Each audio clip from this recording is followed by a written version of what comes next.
За генерацијските разлики, за различните мислења и различните вредности, денеска и студиски дел. Во студискиот дел разговараме со Тина Васков, клинички невропсихолог од Центарот Когниција. Тина, добро дојдовте, задоволство ми е што сте со нас денеска. Имаме навистина една интересна тема, која што беше многу забавна на терен, да ја гледаме и да ги потврдуваме, односно да ги демантираме стереотипите кои што ги имаме едни за други во генерацијскиот. Јас претпоставувам во вашата работа дека секојдневно се соочувате. Можете ли да ги дефинирате од прилика за кои генерации што се врзува и зошто? Така, стереотипите постоеле и ќе постојат, изгледа дека се неизбежен дел. Сметам дека е тоа така затоа што произлегуваат од социјалниот контекст, времето во кое живееме, условите, приоритетите, така што ако ги земеме, нели, после Втора светска војна, таа генерација бумери што ги вика, они растеле во многу поинакви услови споредено со генерација Z или Gen Z, трендовски како се изразуваат младиве. Така што логично е да постојат тие разлики. Стереотипите се базирани зошто велиме на времето во кое што живеат, затоа што бумерите живееле после Втора светска војна, има економски раст, се раѓаат многу бебиња. Фокусот е на работа, на семејството, на домот. Во принцип, во тој период и технологијата не е толку развиена, комуникацијата е многу повеќе директна. И овој период генерацијава Z и millennials ги сметаат, нели, за поконзервативни, по-така ригидни, делувале многу повеќе локално. За разлика од миленијалциве и Gen Z генерацијава Z, што е, тие веќе родени се прво во дигитално време. Делуваат многу поглобално. И во принцип освен што е технологијата различна, самата комуникација меѓу нив е различна. И тука има многу создадени услови за стереотипи. Па така, за постарата генерација, помладиве се, не знам, врзани за телефон, мрзеливи, ги доживуваат како мрзеливи, дека сакаат брз успех, брзи постигнувања. Наспроти нив младиве ги не доживуваат нас, повозрастните, да не кажам постарите, како покласични, поконзервативни, не сме во тек со времето, не сме подготвени да учиме. Така што мноштво... ние себе си, сите генерации, всушност, за својата генерација можеме да кажеме дека мојата е најдобра. Да. Дали тоа значи дека сме најдобри? Дека сме субјективни. Секако дека не сме најдобри. Доживувањето е такво, бидејќи најдобро го познаваме своето време, својата генерација. Пред нас генерациите и генерациите што доаѓаат младите после нас, помалку ги познаваме. Сега во одредени струки, како мојата како психолог, јас сум изложена на различни генерации и самата професија бара од мене да сум во секојдневен контакт и да учам, да. Но не е тоа секогаш така. И со самото тоа што не се познаваме доволно, и не сум сигурна ниту колку се слушаме едни со други, колку младите ги слушаат повозрастните. Зборувам за активно слушање, а не слушање како послушност. И обратно, колку возрастните сакаат да ги слушаат младите. И мислам дека од таму произлегува тоа доживување дека нашата генерација е најдобра. Па таа музика најдобро ја познаваме, тоа време, местата каде сме излегувале, тоа се безброј спомени, безброј мириси, кога чувства. Сме биле најбезбедни, кога сме се чувствувале најсигурно во својата кожа и се врзуваме нели емотивно за тие периоди. Кој од генерациите сметате дека најмногу обрнува внимание на менталното здравје? Тоа е твојот фах и тоа е тоа што вие го работите во центарот, како што ми кажа, во когниција. Секојдневно се соочувате со различните генерации. Можете ли да направите разлика? Кој е свесен, кој знае кога му треба помош?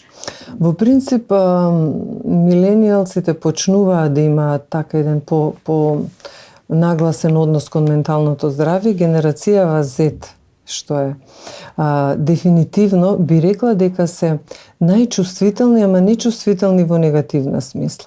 Од каде доаѓа нивната чувствителност? Најписмени се, најобразовани се, имаат најмногу пристап до информации. Оваа генерација знае што е анксиозност, знае што е депресивност, знае што е она што го викаме FOMO, fear of missing out, нешто, страв да не пропуштат нешто. Така што они се едноставно писмени. Друго, немаат страв и нема предрасуди, бараат стручна помош, зборуваат за тоа. А се диагностицираат ли сами себе? Да. Бидејќи велиш имаат пристап до информации, па ќе си поготово одредени категории. Последниве, не знам, година, две, не знам колку така. Не толку одамна, се доаѓаат кај нас, например, со дефицит во внимание, АДХД, она што е познато. Они точно си доаѓаат, имам ваков проблем и го листаат, баш така по чек листа, како што си прочитале, како што си се... Да, и си доаѓаат и сами. Практично само многу пати доаѓаат, им треба потврда за она што и самите го виделе, го знаат. И добро, нормално потоа е третманот и така. Меѓутоа, во однос на диагностицирање, бога ми и не толку прилично често се многу блиску до тоа што навистина и ние ќе се согласиме дека е тоа. Како професионалци. Да. Што порано немаше пристап до информации, не бевме писмени, постоеше стигма. Јас 31 година работам, сосем случајно заради професијата многу рано почнав да се запознавам со групни терапии, индивидуални терапии. Меѓутоа, одењето на психолог беше привилегија на болни луѓе. Да. Сега одење на психолог е дел од култура на живење. Апсолутно. Дел од ментално здравје и така треба да биде. Да. Затоа мислам дека се они во поголема предност во таа смисла. Оваа генерација сега се плашам дека они може да се диагностицираат, ама отприлика тука застанува. Така е. Затоа што живеат во многу комплексно време. И јас 31 година го работам. Притисокот е многу поголем. Да, многу е потешко. Живеат во време на економска несигурност, во време на, не знам, пандемии, во време на политички кризи, различности. Притоа, глобализацијата си го зема колку што е добро, толку и си го зема данокот. Они имаат пристап буквално до секој дел од светот. Се споредуваат со сите, па се создаваат притисок за кариерно напредување, па притисок за надворешен изглед, поготово преку социјалните мрежи. Да. Па туку имаме мноштво боди дисморфија, начинот како се доживуваат себе си, сопственото тело. Комплексни ситуации за едно, замислете 15 годишно девојче, 16 годишно. Притоа е една од добрите страни што многу ми се допаѓа што не чекаат долго пред да побараат стручна помош. Тоа е многу важно. Справувањето со стресот не сум сигурна колку тоа ефикасно го прават, а голем е стресот. И некако мислам дека и тоа е причина зошто годиниве наназад, не толку многу години наназад, структурата на клиентите се смени. Многу се млади, многу повеќе имаме помлади. Јас работам со возрастна популација, примерно, меѓутоа јас се повеќе имам млади, 12 годишни, 13 годишни, со многу сериозни проблеми, со анксиозни, депресивни слики, со обиди за самоубиство. Значи, зборуваме за најсериозна проблематика. Не зборуваме за некој нивно, не знам, доживување така површно или... Кој е тригерот за ваквите нарушувања кај се помладите деца? Може би дел од вината јас носиме и ние како генерација, бидејќи просто ние тоа во експериментите кои што ги правевме, заклучивме дека ние не зборуваме повеќе на исти јазик, иако зборуваме на исти јазик, но не се разбираме начинот на кој што комуницираме, начинот на кој што се кажуваат работите, нешто што сметаме дека го читаме и ни личи дека е сосема нешто нормално, како што покаже и Адолесенција, нели серијата, ти личи дека е се во ред, но всушност во пракса и во нивниот живот е далеку од тоа. Може би не ги разбираме доволно. Па јас сум сигурна дека има дел од ова. Ние сакаме да веруваме дека ги познаваме нашите деца и дека разговараме, меѓутоа дали се слушаме, колку активно се слушаме, колку се обидуваме да ги разбереме. Мислам дека една од причините зашто така го доживуваат стресот, всушност лежи во биологијата, во физиологијата. Ја малку сум повеќе ориентирана и кон централен нервен систем, не само чувства, емоции, туку и кон структурата, нели што стои за тоа. И мислам дека нашите човечкиот ум не е дизајниран, просто не е дизајниран за вакво брзо темпо на живење, за вакви промени, за вакви огромни побарувања што ги имаат, што прво ние ги поставуваме пред нашите деца, а потоа и тие самите пред себе. И мислам дека тоа е тоа што они не можат да го носат. И мораме да признаеме дека од нас не се поставуваат такви барања. Нашите родители не поставуваат такви барања. Ние сами од себе, една од најголемите социјалните мрежи по дефолт не се штетни. Тие се може да бидат корисни, може да бидат место каде што се изразуваат, каде што не знам својот личен идентитет го креираат, го градат сликата за себе и така натаму. Можеме да го проблематизираме како се користат, нели, на кој начин. Меѓутоа, една од поголемите штети што се случуваат благодарение на социјалните мрежи е споредувањето. Мислам дека тука многу си наштетуваат, затоа што во нашата природа ние не се споредуваме со полоши од нас. Секогаш. Но нели е тоа исто така карактеристика и на повозрастните генерации?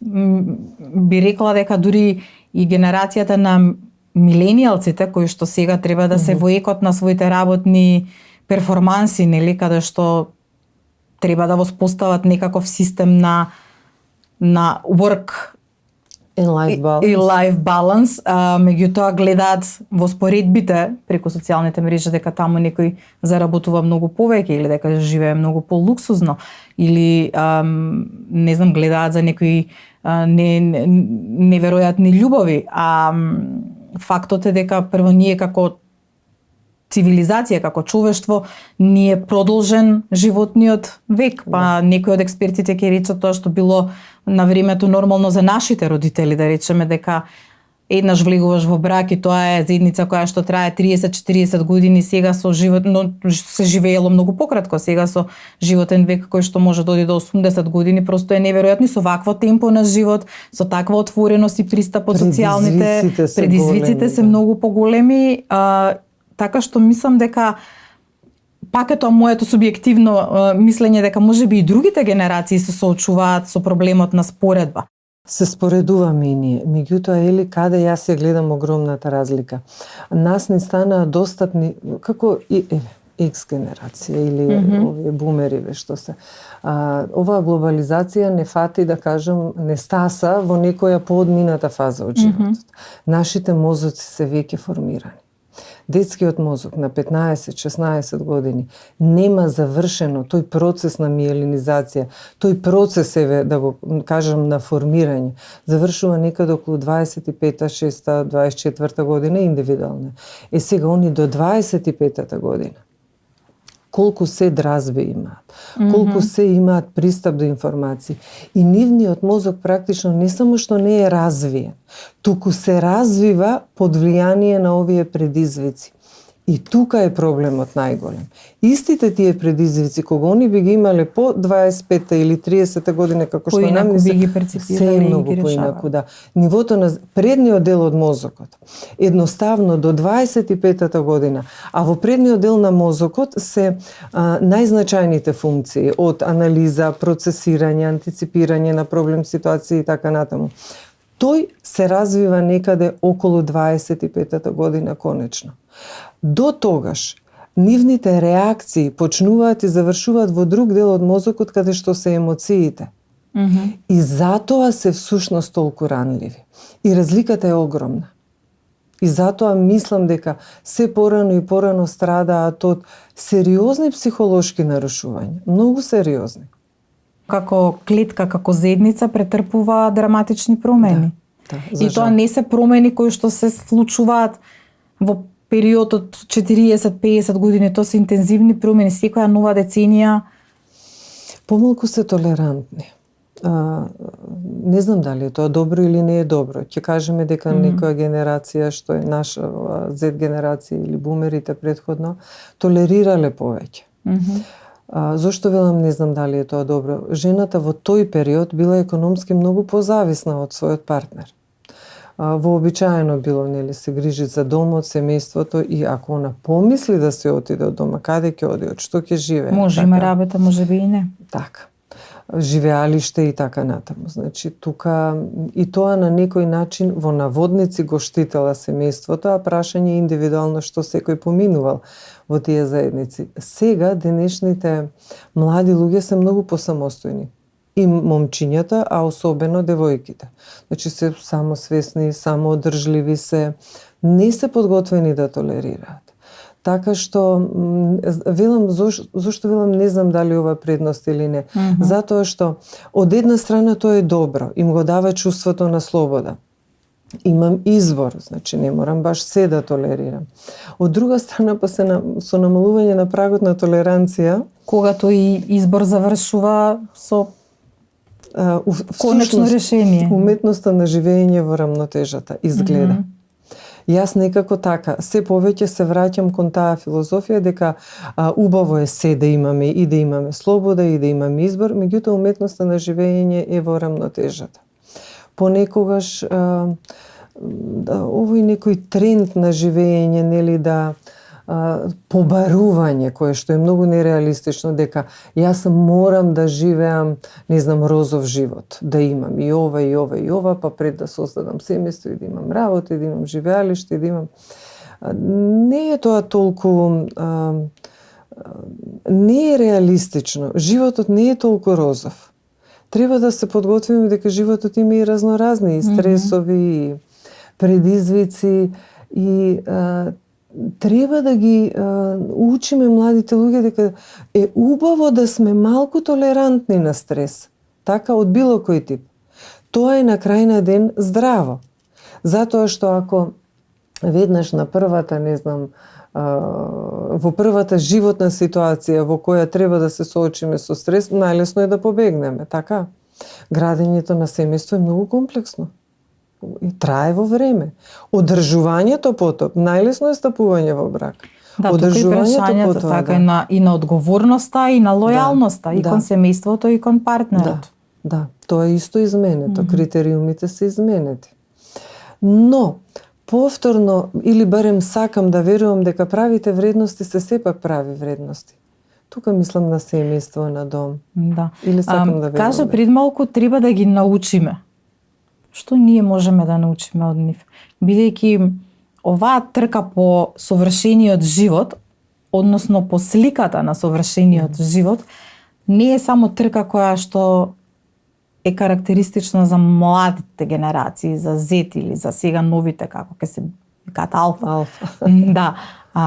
Туку е исто така еден товар кој што го носи генерацијата пред нив. Во експериментите кои што ние ги правевме, тоа е многу интересен, по мене испадна еден момент неочекуван, со различните генерации, Z, Millennial и X, на прашањето со која генерација пред нив и после нив повеќе се идентификуваат, сите без исклучок рекоа дека со таа постарата.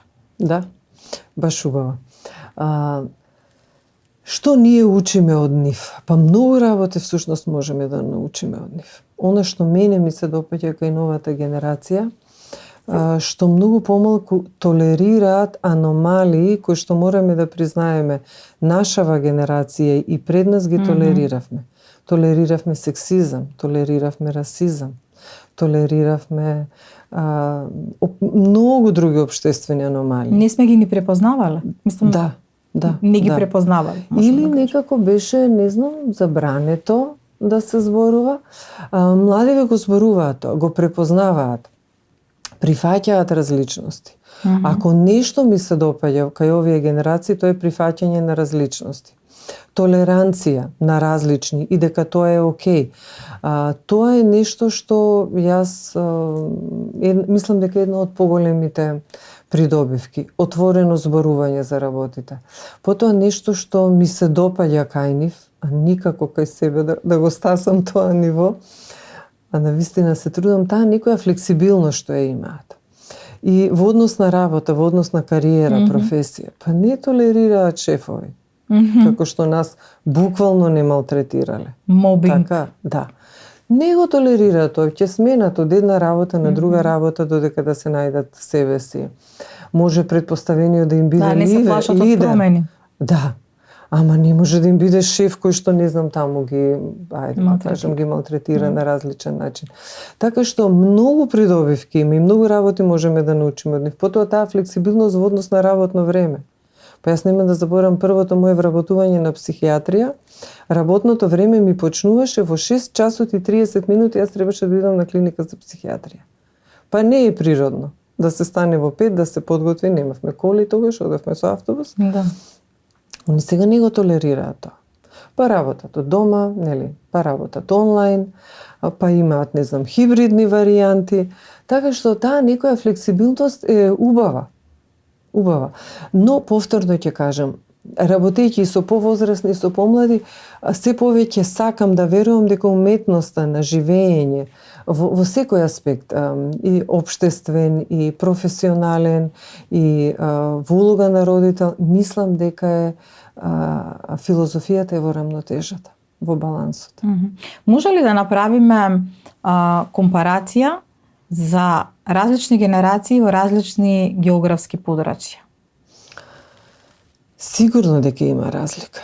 Сигурно дека има. Географски подрачја можеме да го гледаме и како Македонија, па рурална, например, и градска средина. Може да гледаме Балкан, визави, не знам, Западна Европа, визави Америка, Азија и така натаму. Огромни се разликите.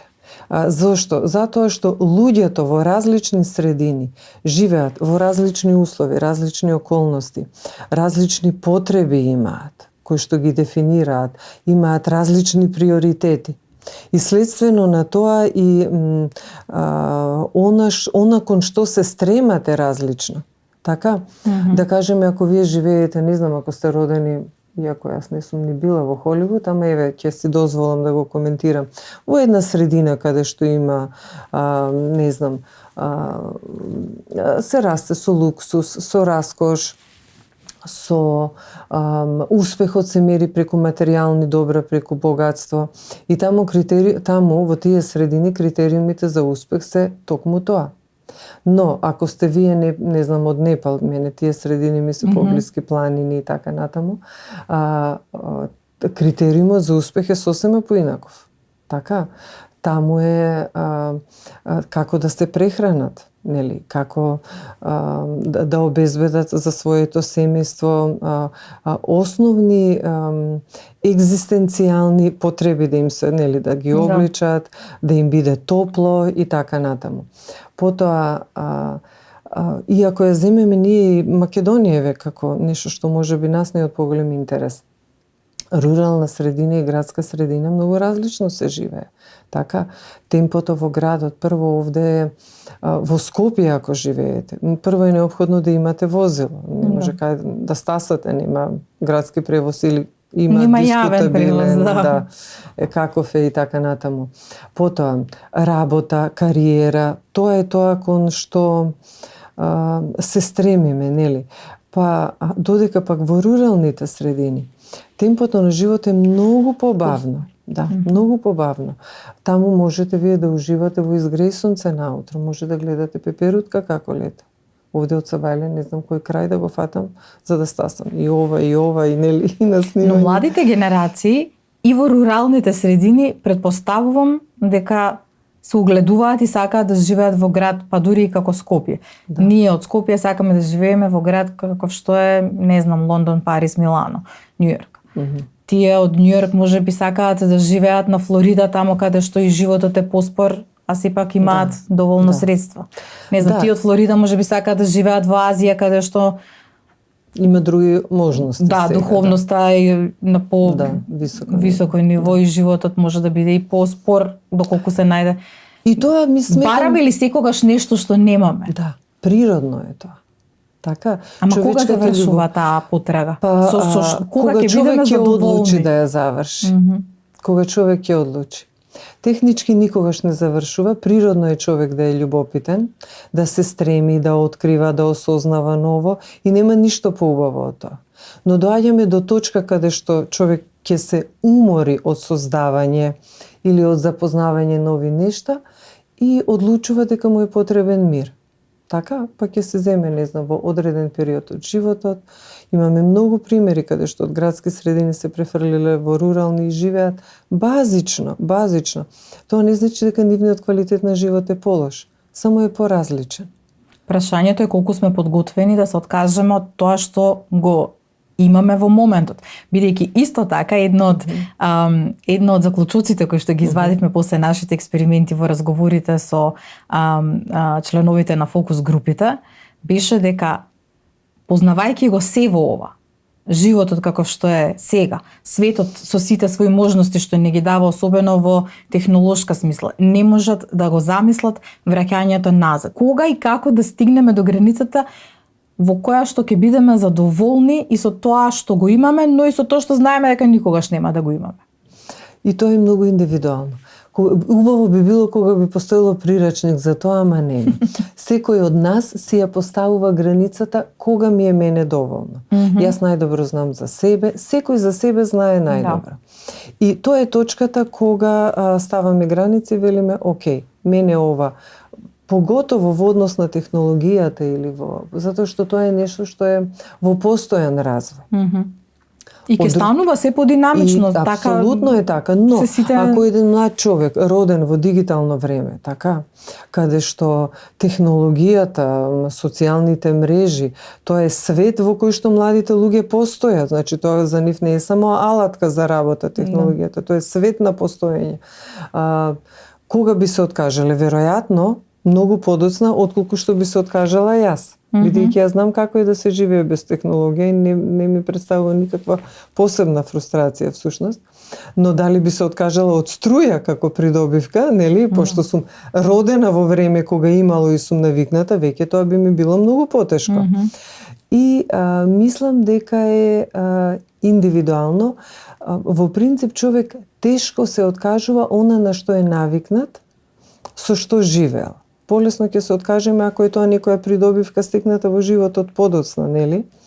Ама тешко се откажуваме од нешто што е дел од нашето живење уште од самото наше раѓање. Зошто? Затоа што сме навикнати на тоа. И не можеме да го замислиме светот без тоа. Да.